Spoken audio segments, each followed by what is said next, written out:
आपने या तो सुना ही होगा कि मेहनत इतनी खामोशी से करो कि आपकी सफलता शोर मचा दे। उसी तरीके से आपको अपने एग्जाम की इतनी खामोशी से तैयारी करनी है कि आपके रिजल्ट का एकदम शोर मचा दे। तो दोस्तों, आज की इस वीडियो में आपके लिए मैं लेकर आ चुका हूं, आप देख सकते हैं मैथ के पूरे सभी चैप्टर के जितने भी फॉर्मूले सब लेकर आया हूं। आप देख सकते हैं सभी मैंने लिखे हैं, first chapter, second chapter, third chapter, जितने भी हैं सब मैंने लिखे हैं। आप देख सकते हैं, एक सेकंड आपको दिखाता हूं, ये देखिए। अभी मैं इसको बताऊंगा अभी आपको हल करके पूरे कि ये सब कौन से सूत्र हैं, कौन से सांख्यिकी चैप्टर का हो गया, चाहे आपका जो शंक वगैरह का है, आयतन, घन, घनाभ, सब की देखिए ये है। अगर आपको दिख रहे हो सभी चैप्टर के यहाँ पर लिखे हुए हैं। वीडियो को पूरा देखना है। इसको अगर आप देख लेते हैं तो मैथ का समझिए आधा चीज फॉर्मूला मायने रखता है, तो वो आपका फॉर्मूला बहुत अच्छे से कंप्लीट हो जाएगा। दोस्तों, वीडियो को देखने के बाद वीडियो को आप लोग लाइक कर सकते हैं, टारगेट रखते हैं चलिए 1000 लाइक का। आप लोग देखते करवा पाते हैं नहीं, बाकी क्लास 10 की पूरी तैयारी आपको इसी चैनल पर मिलेगी, इसी चैनल पर कराई जा रही है, तो आप क्लास 10 की तैयारी ऐसे कर पाएंगे। और हाँ, चलिए पहले इसको देख लीजिए, उसके बाद में आपको मिलता हूँ। पहले चैप्टर से शुरू करेंगे, पूरे लास्ट तक के यहाँ पर आपको बताएंगे, एक भी चैप्टर नहीं छूटेगा। देखेंगे दोस्तों, पहला यहाँ पर जो है भाज्य बराबर भाजक गुणे भागफल प्लस शेषफल। सबसे पहला फॉर्मूला। मैं आपका ज़्यादा टाइम नहीं लूंगा, आप पेन कॉपी लेके बैठ के साथ साथ में आप पेन कॉपी ले रहिए। जितना मैं आपको बताते चल रहा हूँ आप लोग उसको तैयार करते चलिए। एक नोट्स आप लेके बैठिए साथ में, ठीक। अगर नहीं है अभी तो क्या करिए, वीडियो आप देख लीजिए, इसका पीडीएफ आपको मिल जाएगा। मैं अभी बाद में बीच में मैं कहीं बताऊंगा आपको इसका पीडीएफ कैसे मिलेगा, ठीक। देखते हैं दूसरा जो है दो संख्याओं का गुणनफल। दो संख्याओं का गुणनफल होता है एचसीएफ गुणे एलसीएम। तीसरा है शून्यक का योग। शून्यक का योग अल्फा प्लस बीटा बराबर माइनस बी बटे ए। मैं देखिए ऐसे ही करके आपको सभी बता दे रहा हूँ जल्दी जल्दी। मैं ये नहीं चाहता हूँ कि आपका पूरा इसी में मैं 20 मिनट से आधे घंटे ले लूँ। इसको मैं बताना चाहूँ तो आधे से 1 घंटे का वीडियो बन जाएगा, क्योंकि इसमें 40 से 45 हैं, 40 से 45 फॉर्मूले हैं। मतलब पूरी बुक ही है, समझिए फुल बुक। क्योंकि इतना यार टाइम लगा इसको बनाने में, तो आपसे भी कहता हूँ 1000 लाइक आप लोग करवा दिए। देखते दोस्तों आप लोग करवाते हैं कि नहीं, ठीक। देखते हैं आगे। शून्यकों का गुणनफल अल्फा गुणे बीटा बराबर सी बटे। शून्यकों का गुणनफल सी बटे ए। उसके बाद है पांचवा, एक द्विघात बहुपद जिनके शून्यक अल्फा और बीटा है। अगर एक द्विघात बहुपद इस प्रकार से बनेगा, अगर उनके शून्यक अल्फा हो और बीटा हो तो कैसे बनेगा, पी ऑफ एक्स बराबर x square minus alpha plus beta bracket में एक्स प्लस अल्फा बीटा, तो ये हो जाएगा। उसके बाद यह जो आता है, यह जो मैंने सारणी एक बनाई है, यह काफ़ी ज़्यादा इंपॉर्टेंट है। अब आप सभी के लिए बहुत ज़्यादा यह सारणी इंपॉर्टेंट है। देखिए ये पूरा एक निचोड़ है, समझ लीजिए। यह आपसे बहुविकल्पी प्रश्न पे पूछ सकता है, नहीं तो 2 नंबर में। अगर a1 बटे a2 बराबर नहीं है b1 बटे b2 के, तो रेखाएं प्रतिच्छेदी होंगी।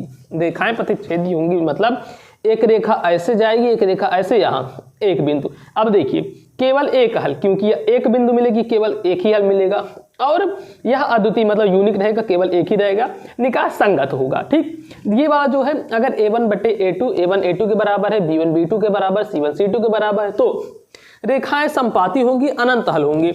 ये देखिए उसके बाद क्या है, a1 बटे a2 बराबर b1 बटे b2, लेकिन c1 बटे c2 इसके बराबर नहीं होगा। तो रेखाएं कैसे होंगी, समांतर होंगी, कोई हल नहीं होगा। ये इस प्रकार से चली जाएंगी, तो ये एक दूसरे को थोड़ी ना कहीं काटेंगी, अतः यह समांतर हो जाएंगी।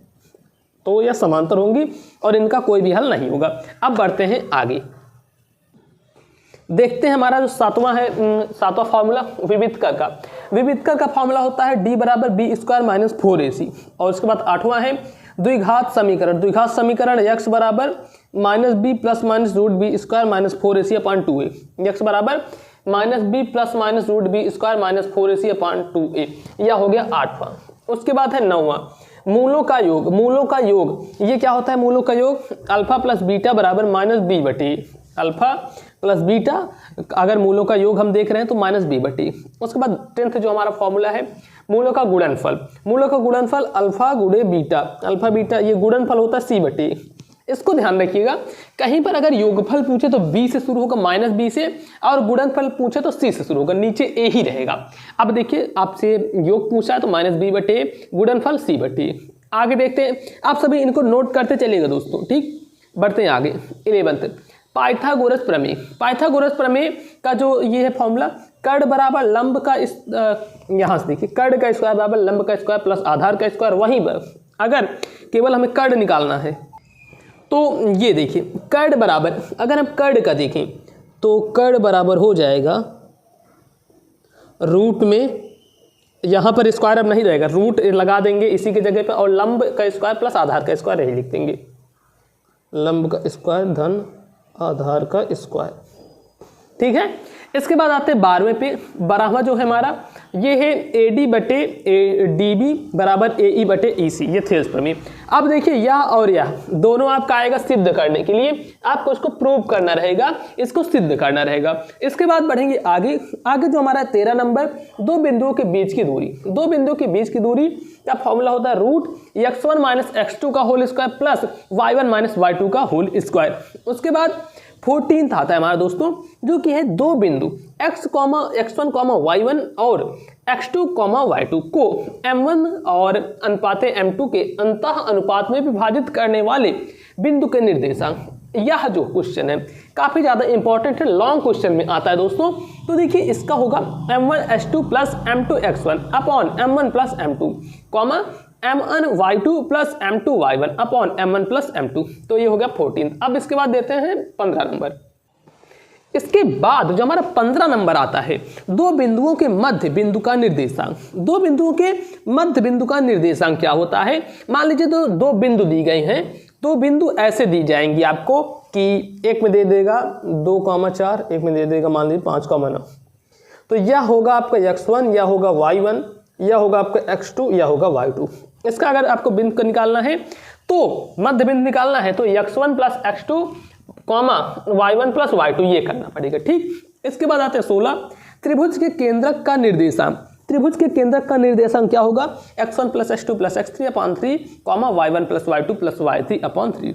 मैं ज़्यादा टाइम आपका नहीं ले रहा हूँ, आप इनको नोट कर लीजिएगा। ठीक है, 17वां है, आप सभी काफ़ी ज़्यादा डिमांड आए थे तभी मैंने यह वीडियो बनाई है कि त्रिभुज ABC का क्षेत्रफल, त्रिभुज ABC का क्षेत्रफल। तो ये हो जाएगा 1/2 ब्रैकेट में x1 y2 minus y3 plus x2 y3 minus y1 x3 y1 minus y2। यह कोई बहुत बड़ा लग रहा होगा, लेकिन आप इसको ऐसे याद करेंगे 1/2 x1 x2 x3 कर देंगे, उसके बाद y2 y3, उसके बाद फिर y3 y1 y1 y2, मतलब 2 3 3 1 3 1 2। ठीक, बीच में माइनस लगा देंगे, ऐसे आपको याद हो जाएगा। इसके बाद है हमारा त्रिकोणमिति का सूत्र। देखिए जो त्रिकोणमिति का सूत्र है वह क्या है? त्रिकोणमिति का सूत्र लाल बटे कक्का, या मैंने क्या लिखा है, यह एक बेसिकली ट्रिक है याद करने का सूत्र। ठीक, साइन कॉस टैन, साइन बराबर लंब बटे कर्ण होता है, कॉस बराबर आधार बटे कर्ण होता है, टैन बराबर लंब बटे आधार। वहीं पर इसका उल्टा कर देंगे, टैन का उल्टा कॉट, तो कॉट बराबर ये हो जाएगा आधार बटे लंब। उसके बाद यहाँ पर कर देंगे साइन का हम कर देंगे सेक, तो सेक बराबर हो जाएगा ये कर्ण बटे आधार, साइन का कर देंगे कौशिक, तो कौशिक का हो जाएगा कर्ण बटे लंब। ठीक, 18वें पे देखते हैं साइन 90 माइनस थीटा बराबर cos theta, sine 90 minus theta बराबर cot theta, sorry tan 90 minus theta बराबर cot theta and sec 90 minus theta बराबर कॉसेक थीटा। उसके बाद आता है 19वां वृत्त का व्यास। वृत्त का व्यास होता है 2πr, r मतलब त्रिज्या।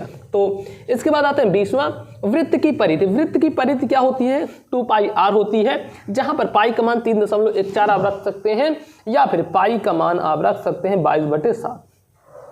ठीक, 21 नंबर पे आते हैं वृत्त का क्षेत्रफल। वृत्त का क्षेत्रफल πr², फिर 22 है वृत्त का वलय का क्षेत्रफल, पाई ब्रैकेट में r1 का स्क्वायर माइनस r2 का स्क्वायर। जहां पर आप कहेंगे ये r1 और r2 हैं क्या, तो r1 व r2 ये पहला वाला है बाह्य वृत्त की त्रिज्या और इसके बाद सेकंड वाला है अंतः वृत्त की त्रिज्या। मतलब देखिए मैं आपको एक पेज पे समझाता हूँ, एक सेकंड एक पेज निकाल लूँ, उसके बाद आपको इसको समझा देता हूँ, नहीं तो इसमें आप लोग कंफ्यूज हो जाएंगे।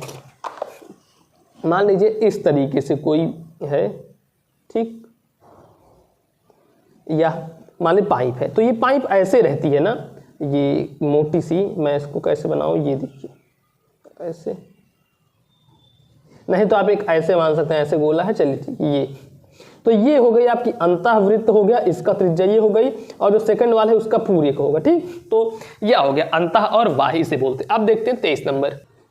अब देखिए 23 नंबर जो है वृत्त के त्रिज्यखंड का क्षेत्रफल। वृत्त के त्रिज्यखंड का क्षेत्रफल थीटा बटे 360 पाई आर स्क्वायर।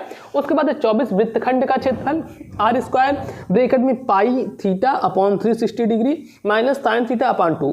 उसके बाद है 25 नंबर घनाभ का कुल पृष्ठीय क्षेत्रफल। घनाभ का कुल पृष्ठीय क्षेत्रफल क्या होता है 2LB plus BH plus HL वर्ग मात्रक, जहां पर B है आपकी चौड़ाई, L है लंबाई और H है ऊंचाई। घनाभ का आयतन LBH लंबाई गुणे चौड़ाई गुणे ऊंचाई, घन इसका मात्रक होता है। ठीक, घनाभ का विकर्ण तो ये हो जाएगा घनाभ का विकर्ण ब्रैकेट में लंब का स्क्वायर प्लस और ये जो लंबाई का लंबाई का स्क्वायर या फिर कह सकते हैं length square plus breadth square plus height square.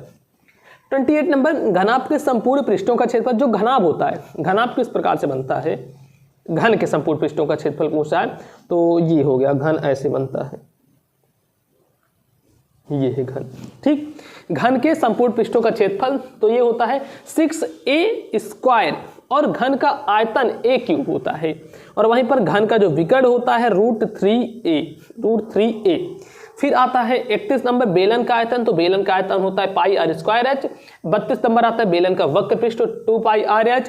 33 number बेलन का संपूर्ण पृष्ठ 2 पाई आर ब्रैकेट में h प्लस आर। अब देखते हैं इसके बाद, इन सभी को आप लिख लीजिएगा। इसमें मैं क्या समझाऊं आपको, बताइए क्या समझाऊं, इसको लिख लीजिएगा, आपको अच्छे से समझ में आ जाएगा। बस फॉर्मूले आपको सिर्फ याद करने हैं, अब इससे ज्यादा मैं क्या बता सकता हूं। शंकु का आयतन, देखिए शंकु का आयतन क्या होता है 1/3 पाई आर स्क्वायर एच। शंकु का आयतन क्या होता है 1/3 पाई आर स्क्वायर एच। उसके बाद है शंकु का वक्र पृष्ठ। शंकु का वक्र पृष्ठ पाई आर एल, जहां यल क्या है तिरछी ऊंचाई है। शंकु का संपूर्ण पृष्ठ, शंकु का संपूर्ण पृष्ठ पाई आर ब्रैकेट में एल प्लस आर। उसके बाद है शंकु की तिरछी ऊंचाई यल बराबर √r square plus h square. उसके बाद है गोले का आयतन। गोले का आयतन 4/3 पाई आर क्यूब। उसके बाद गोले का संपूर्ण पृष्ठ, गोले का संपूर्ण पृष्ठ होता है 4 पाई आर स्क्वायर। 44वां है अर्धगोले का आयतन 2/3 पाई आर क्यूब। भाई ये आपको याद करने में थोड़ा टाइम तो लगेगा, देखिए टाइम लगेगा आपको, लेकिन इसको याद कर लेते समझ लीजिए एकदम मैथ आपके लिए हलवा बन जाएगा। एकदम मैथ बहुत ही ईजी तरीके से आप इसको कर पाएंगे। ठीक, जो गेम होता है सारे फॉर्मूले के ही गेम होते हैं, जितना अच्छे से आप फॉर्मूला तैयार कर लेंगे उतना अच्छा आपका हो जाएगा। फिर आते हैं 41 पे अर्धगोले का संपूर्ण पृष्ठ। तो अर्धगोले का संपूर्ण पृष्ठ 3 पाई आर स्क्वायर। उसके बाद है शंकु के छिन्नक का आयतन, तो ये होता है पाई h अपॉन 3 ब्रैकेट में बड़े वाले r का square plus R square plus R are.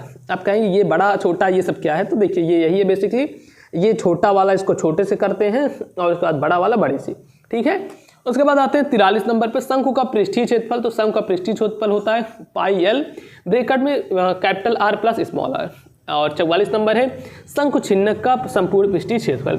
शंकु छिन्नक का संपूर्ण पृष्ठीय क्षेत्रफल क्या होता है पाई ब्रैकेट में capital R square plus L capital R plus are.